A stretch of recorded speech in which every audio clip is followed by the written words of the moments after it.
Welcome to the webinar that's part of our series on the power of self-publishing to help raise awareness about vasculitis. In today's webinar, you'll hear from a patient we all know well, Brandon Hudgens, who with the help of a communications professional, John Freese, turned his disease journey into self-published book on Amazon. They're going to talk about the creative, collaborative process that will hopefully inspire some of you to do the same thing. I'm Kathy Olewski, and I'm the new 2020 educational webinar host. I'm bringing the patient perspective to the webinars this year.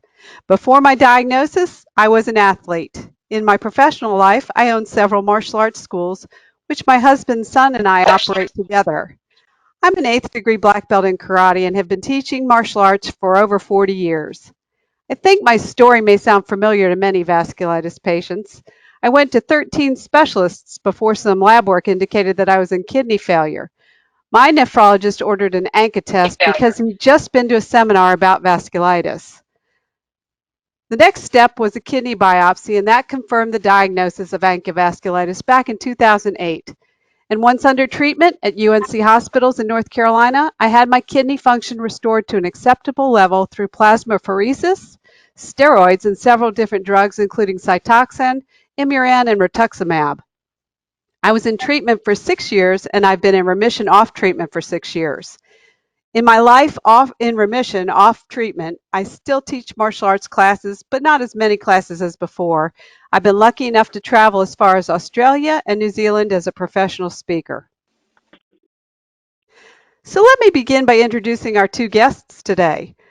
First of all, we have Brandon Hudgens. Brandon is a lifelong runner and athlete. He was diagnosed with GPA in 2008 at age 21. Brandon is the vasculitis ambassador and has been the leader of the Victory Over Vasculitis campaign since 2016. He became the 448th American to break the 4-minute mile. Brandon was also a semifinalist at the 2016 Olympic Trials 1500-meter race. He's the author of Going the Distance, The Journey of Vasculitis of a Vasculitis Patient on the Road to Olympic Glory. He's also the host of a new podcast, Going the Distance Live, which highlights inspirational stories from vasculitis patients to athletes to just life livers. We also have John Freese. John is an award-winning marketing and communications leader with more than 3 decades of strategic, creative, and team leadership experience and a substantial track record of measurable results. He's also a practicing journalist, a widely published writer and designer, and producer-director of compelling content and stories across all media platforms. So let's get right to some questions for our guests, and I'd like to start with Brandon. Let's begin with some questions that may have been asked by other patients much like yourself. Maybe they thought, should I write a book about my story with vasculitis? And if yes, how do I write a book? Brandon, could you talk a little bit about how it started for you with wanting to tell your story and eventually sharing it as an ebook? Yeah, so my book journey probably started like many people's. I Googled how to write a book, and that proved absolutely overwhelming. I had the idea in the back of my head as something that I would want to do one day, but it was always something that seemed like further down the road. But as things happened in my life and I got the opportunity to kind of reach some of my goals, I started actually blogging about some of them just to kind of start writing. And it's kind of the initial steps that I took as a patient to start sharing my journey, because up until about 2014, I didn't really talk about being a patient at all. At that point in time, I was diagnosed in 2008. So you're talking about 6 or 7 years into my journey as a patient where I really kind of just didn't talk about it at all. And I wanted to start sharing. I looked into trying to write a book. It proved wildly overwhelming, just like doing some research on it online. I had a lot already going on. It was in the process of still training really hard and trying to break 4 minutes in the mile and qualify for the Olympic trials and all that. I was able to meet John, who was on this webinar with us. In 2016, John actually helped us with some of the design work for the Victory Over Vasculitis campaign. The next question is really for both of you. The two of you teamed up to produce this book. Can you tell us about the collaborative process? What were your roles in the process so you weren't like duplicating each other's efforts? How did you work together and tackle capturing all the stories you wanted to tell? It must have, involved a lot of pre-planning for both of you. I was wondering, Brandon, did you just put your stories down on paper and then send them to John for review, or how exactly did that work? So we combed through the blogs and John helped me find kind of a narrative, and then we sort of expanded from there, if my memory serves me correctly. John could probably talk a little bit more to the specifics of that, but in my brain, that's how we started. John, did you want to add anything? Yeah, I don't. Go ahead. I don't remember. Typically with a project like this, you would start with an outline or an objective, and I knew that Brandon wanted to tell his story, and Brandon, as I recall, was writing a lot of stream of consciousness type memory type things, like like anecdotal things that happened to him over the course of his career and whatnot. And so he would send me things, and I would kind of try to take it and arrange it in an order that worked well. And what I tried to do over the course of our collaboration, because Brandon's in North Carolina and I'm in Pennsylvania, is we did everything via email. And so what I would do is I would try to sequence it so that the story made sense and there was a flow to it, and then also going through and punching up a lot of the writing. Brandon's actually a very good writer, and he had some really great anecdotes. And so what I do was I kind of took it and tried to maintain a consistent style throughout, and add some compelling type expressions, wherever was an opportunity to do that, so that it was an exciting read, an engaging read. But it was different than how I'm used to working, because usually you're going from point A to point B to point C. And with Brandon, I think at the time, as I recall, I think he was writing things as he was thinking about them and sending it to me. So I would kind of take it and then piece it together and put it in the order that I thought that it worked well in. But considering that we're in two different states and we didn't outline it or plan it first, at least I didn't, the process was very smooth, and I think it helped a lot too that Brandon and I had gotten to know each other through Ed and had become friends, and so we were pretty simpatico whenever the project was actually ongoing, and that was helpful. Well, and just out of curiosity, how long did it take you all from start to finish? Maybe Brandon, or whichever one of you remembers that more clearly. I met John at the end of August or early September when I ran that race. We kind of talked about it at that thing. So that was September of 2016. The book came out in August of 2017. Wow, so that actually wasn't that long. I've heard stories of people working on things like this for a couple of years. So great to hear that. Great as a patient to know that. So a lot of it's kind of like, because I had so much going on, but yeah, it was, I do remember we found a common thread, and there was something either that I had said along the way or whatever that I kind of kept coming back to. Either I had said or Ed had kind of brought, or John had kind of brought it up, and it was just kind of like the overarching theme that I just kind of wanted to use these different stories to tell was like, if you want something bad enough, you'll find a way to get there. And then basically the stories in the book kind of highlight the different things that I went through and the lessons that I learned. So, it doesn't have to be in a certain order, because I mean, when you are writing a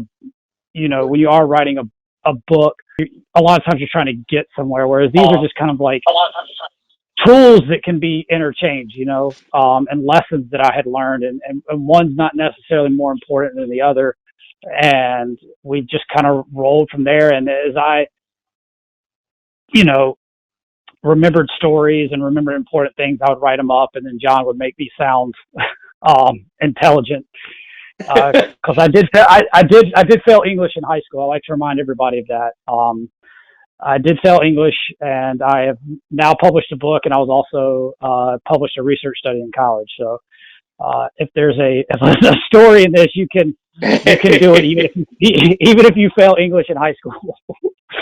Well, I mean, that's actually great to hear because so many people don't think that because of something in their past that they're capable, and you've just kind of told us that we all are. Hey, John, I have a question for you. As a communications professional, you Mhm. know a lot about how to effectively tell a story, as you did in Brandon's Mhm. case. What kind of advice did you give him, or what would you give other writers to help them capture the details that might span years? You know, you said he did like stream of consciousness writing, but how does one even start and manage the process of putting it into framework? Well, the first thing that you really want to do if you're gonna write down your story or any story really is you want to outline it first of all. And there's a kind of a classic storytelling format, which is not to bore you with too much clinical knowledge, but you have a protagonist, you have a conflict or something a protagonist wants, but there's something that's holding him back from getting it, or she, and then the protagonist basically fights the monster, defeats the monster to achieve what he or she wants, and becomes a changed person in the process. That's all based on some stuff that a guy named Joseph Campbell wrote, but it's used today in all kinds of storytelling, including most film stories or screenplays are written like that. For example, George Lucas will freely tell you that he based Star Wars on The Hero's Journey by Joseph Campbell. So it's like there's something that you need to overcome, and you do it, and you get to the next level, and you're a changed person.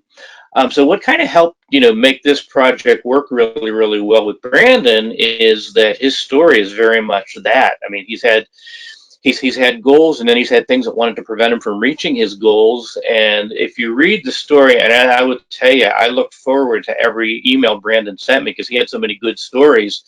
And if you read these stories, you do see how he fought the monster and won.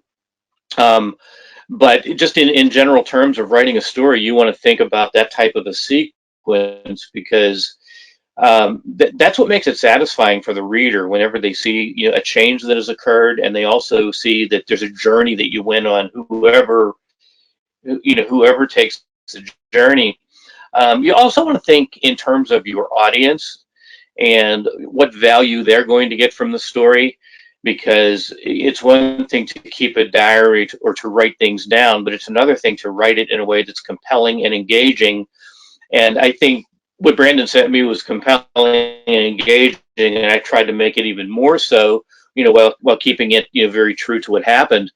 But you want to think in terms of who's going to be reading your book, and certainly with going the distance. I mean, Brandon was writing that, as I recall, primarily for people who had experience with vasculitis, and so there's an immediate connection there. And the audience who reads it, Brandon does a wonderful job of inspiring those people to say, "Yeah, I have this health issue, but hey, if this guy can come right up to the starting line of qualifying for the Olympics, I can do what I wanted to do." Um, but as you see, Brandon's objective in writing this book and taking people through his story and how he addressed the conflict and overcome the conflict and so forth, he's imparting inspiration to a lot of people by doing it. And I will mention, this is to blow Brandon's horn and maybe in a little bit myself too. His book has been rated on as 5 stars on Amazon since it was put there. So Wow, that definitely is worth mentioning. And I think that kind of yeah. gives us all some great ideas about what the beginning middle and end kind of, the things, the concepts that you need in a book. Aside from, Brandon, I was going to ask you, aside from self-publishing your book, you also do many interviews, both in print and broadcast. As we mentioned, you have your podcast. It must be challenging to constantly be sharing your story over and over in these interviews. Do you have any strategies to condense and present for these media interviews? Actually, there's a group of the young adult um, fellow vasculitis ambassadors that we all talk a lot about our stories, and we all kind of joke that we have like our 30-second version, our 5-minute version, and then like the do you have a couple of hours version. So when you start going through stuff, kind of like at the top, you gave your 30-second version at the top of the webinar. It's like, these are the big highlights. Like, I went to a lot of doctors. I found out I had this. I had a biopsy. I did a bunch of treatments. This is where I'm at. So I kind of, based off of the interview and the questions that they ask, I kind of try to figure out which one of my answers is going to be better suited. I've kind of learned to, try to balance and think about, like John was talking about for the book stuff, like think about the audience, think about what people are going to want to hear. Yeah, that makes sense, and that's a great explanation. I mean, I know, like you said, our disease is complicated. We could talk about it forever, but it's sometimes too much for people. Hey, John, you've been a media professional for many years. Can you share some advice and experience in ways that patients can actually help raise awareness about vasculitis by trying to get a publication or radio or TV program to feature them? I'm sure there's like a real art to convincing an editor that you have an interesting story for them and get them to cover it. Well, the good news about that is editors and reporters and producers and people like that, they're always looking for good stories to tell. They a lot of times people think in terms of public relations as being like announcing an event or announcing a program or something that's like that. Um, but everyone in the media is looking for really interesting, engaging stories to tell. And especially like a Brandon story where somebody who's come up against some adversity and has addressed it and has come through it. Um, Local media loves to hear things like that. I mean, I'm not just talking medically related, just in terms of a lot of stuff. I have seen a bunch of stories in the last couple of weeks about people's adventures through the COVID-19 pandemic and the quarantine and some of the things people have dealt with. And some of them are good news stories because it's like it's enabled them to do something. And of course, they let the media know and the media covers it. One thing I would say is if you have a story to tell, start local. It helps to get to know the reporters in your area. So like if you have, well, there's not a lot of local newspapers left now, but you have newspapers, websites, TV stations, and if you just kind of let them know, hey, I have a story, the last thing you want to do is to hype them on it and say, this is the biggest, best, greatest thing. Really what you want to do is say, I have a story that I think your readers or your viewers or your listeners might find interesting, and I would like to share this with you and ask if you would consider doing this as a segment or doing this as an article. Oftentimes they'll be really receptive because they're looking for good news stories to tell too. And so if you can tell stories about how you used your struggle to your advantage or something like that, they really do like to do that on the local level. Now, national, it's quite different because they get inundated and you really have to have a solid hook and you have to have contacts and so forth. But on the local level, it's as easy as writing it down, contacting, maybe emailing reporters in your community, on TV, in the newspapers, wherever, and hey, I have something I would like to share with you. Is this something you'd like to do a story about? And quite often they will say, yeah, let's talk about that. They'll look for a story angle. Sometimes they have to sell it to their editor or their producer or somebody. But it comes down to story. If you have a story that they can tell and you can kind of suggest to them that their audience will be interested in it, you'll definitely get a receptive ear. They'll be eager to listen to it and hear what you have to pitch, because that's how they work, and they go out and look for stories. So you're actually helping them do their jobs. And they're usually, in my experience, the vast majority of the media people I've interacted with over the years, and I used to be a media person. I used to work in the media. Most of them are good people that are looking to tell stories, and when you give them something that's useful to them, and that sheds a good light on something that's happening nearby, in most cases they're gonna be really interested in listening to your pitch and talking with you about that. And the important thing is to follow up. The one thing you do have to know about media is often they work on deadlines, and if they say I need this by Tuesday, they need it by Tuesday. Well, that's some really great, helpful information. It's good to know that they're receptive, and we just really need to put it out there. But let's say someone does take your advice and actually gets a local newspaper or a TV station to do a story on them. What kind of advice do you have for that person to prepare for the interview with a reporter, either in print or broadcast? Most of us have never been in a situation, so what can we do to communicate in the best way possible? Well, you start off with the story that you're pitching to them, and they will ask you questions. A lot of the media, when I pitch things to them, they'll say to me, "Can you find out about X, Y, and Z, or can you tell me about X, Y, and Z?" And they're openly communicative with you. They'll tell you what they want to know, and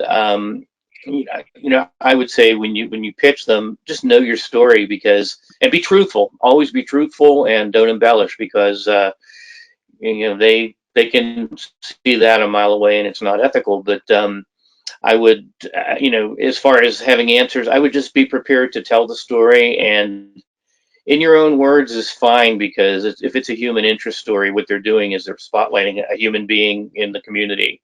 And so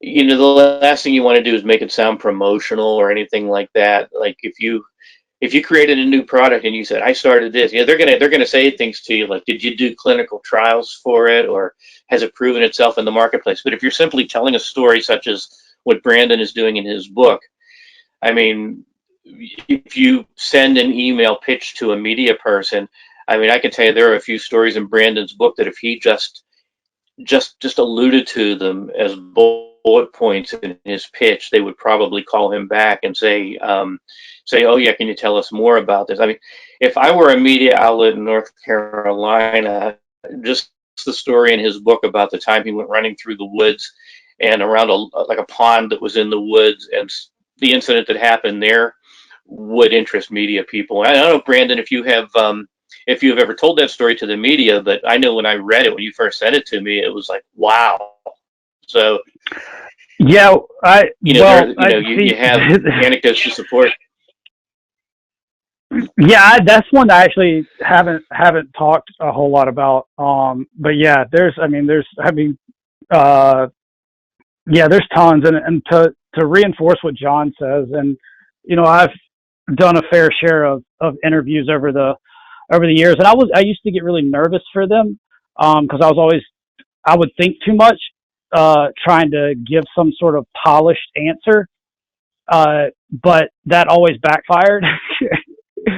And I feel like the best things that I've been able to do is where I just communicate honestly, and I've learned that too with kind of hosting the podcast and talking to people on a more regular basis, is just be yourself. Don't try to be anybody else. Don't try to put on a special, like you're not going to be a new, like you're not trying to be a news anchor when you're telling this kind of story. Like, you don't need to be polished.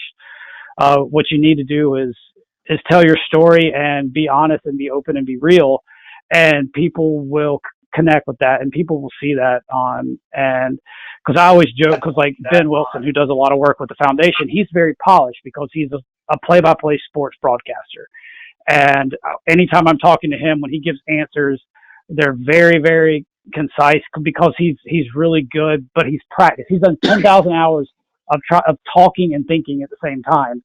And most of us haven't put in that work. So don't try to do that, or you're just gonna fail.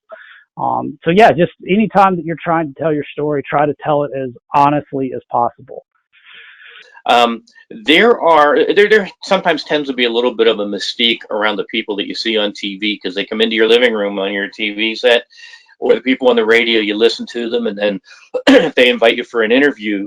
And I hate to use the term starstruck, but sometimes people do get a little bit, they get a little, funny around media people because they kind of feel they're in the presence of celebrity. And I can tell you, having worked, in television, radio, and in print, um, they're all just like you. They're regular people who are doing a job. And as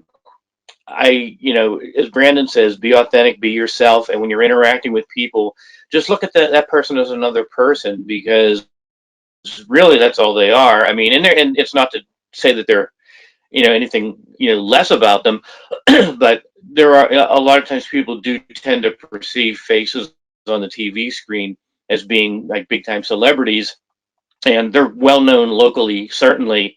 But when you work with them one on one, they're just like you. They're people doing a job, and they want to do a good job for you. So, um, and a good interviewer will often put you at ease to make you feel comfortable, and and they understand that you're not used to having a camera and a microphone on you or something like that. So. Well, that's all Excellent. great advice from both of you. And I just want to thank you both very much for being our guest today. And Brandon, did I hear you say that your book is available on Amazon? Is that correct? Yeah, it's available on Amazon in paperback and in Kindle copies. It's also part of the Kindle Unlimited program. So if you pay for the unlimited Kindle thing, so you can download however many books. It's part of that program as well. Um, so yeah, if you just go to Amazon and search "Going the Distance," you can find it. Well, I'm definitely going to do that. I like to, after I interview people, it seems I order books by the dozen the next day. And so before we Have go, you read this one, Kathy? I Have have you read? not. I haven't read his yet. I just ordered one of somebody else I interviewed last week, so I'm looking forward to ordering Brandon's book too. Yeah. And John, if our viewers or listeners have questions for you, is there a good way to get in contact with you? Or Yeah, I welcome any questions, and I'm always glad to answer. If you want to call me or email me, my website is my name, www.johnfreese, JOHNFRIES.com. And if you go to the contact page, you'll find my email, my phone, my social media, all that stuff. So yeah, I'd be happy to answer any questions people want to send me. so again, I just want to thank you both so much. We've learned so much from both of you, and your insight is just amazing. And I think you must have had a great partnership, and we can tell just by the answers that you gave us. Some great advice for everybody today. So thank you both so much. Thank you, Kathy. Thanks, Brandon. Nice talking with you. Nice talking with you too, John. Thank you, Kathy, for doing this.